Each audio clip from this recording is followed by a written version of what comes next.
Si Dr. Pedro may appointment sa malayo. Short questions, short answers. Thank you. Sir, good morning. My name is Charmaine Matayo from Vita Global Media Network. I could have directed this to my boss and to know, but I wanted to hear it also from Dr. Cecilia Pedro and our other source person. Okay. Sir, I have these questions are coming from my two friends from Himaropa and Region 4A. They are under the small and medium enterprise category. Nag-establish sila ng business sa province.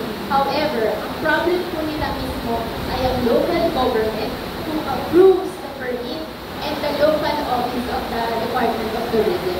Okay. They provide the requirements, including the training na required ng mga agencies na ito na worth 15,000 pesos pataas. However, the first one, ang problema, hindi daw makapag-conduct ng on-site inspection dahil walang sasakyan ng opisina. Okay. Number two, hindi sila makasinel dahil wala daw ang treasurer kung hindi absent out of the country, out of the province. Sir, they wanted to mag-complain sa Vita, pero they are only small na negotiators. They don't want trouble. You know? Gusto lang po nila na maayos yung kanilang negosyo. Ano ba po yung ibang resort na po pwedeng makatulong sa kanila if the authority themselves are the problem para mag-improve sila as business? Very good questions. Actual real-life problem questions.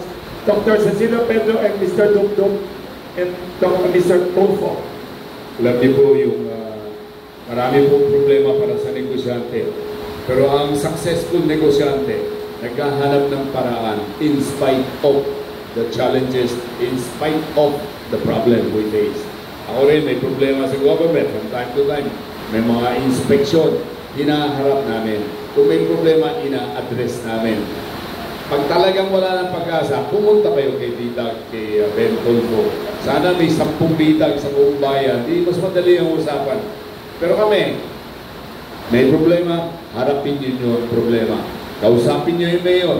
Kausapin mo yung barangay. Bakit po ang problema namin hindi mariresolve? Meron ba kaming pwedeng gawin para i-resolve yung problema? Hindi na kailangan magsumbong kay Bitag, di ba? Mabibitag kayo. Hindi naman maganda para sa inyo, hindi rin maganda sa amin. Pag-usapan natin kung ano dapat gawin. Iyan ang focus namin, addressing the concern.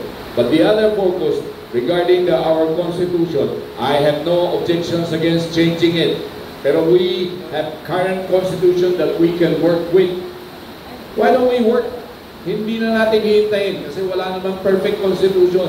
Pag binago mo yung problema, yung constitution, may bagong problema na labas. There is no perfect constitution in the world. None. Diba?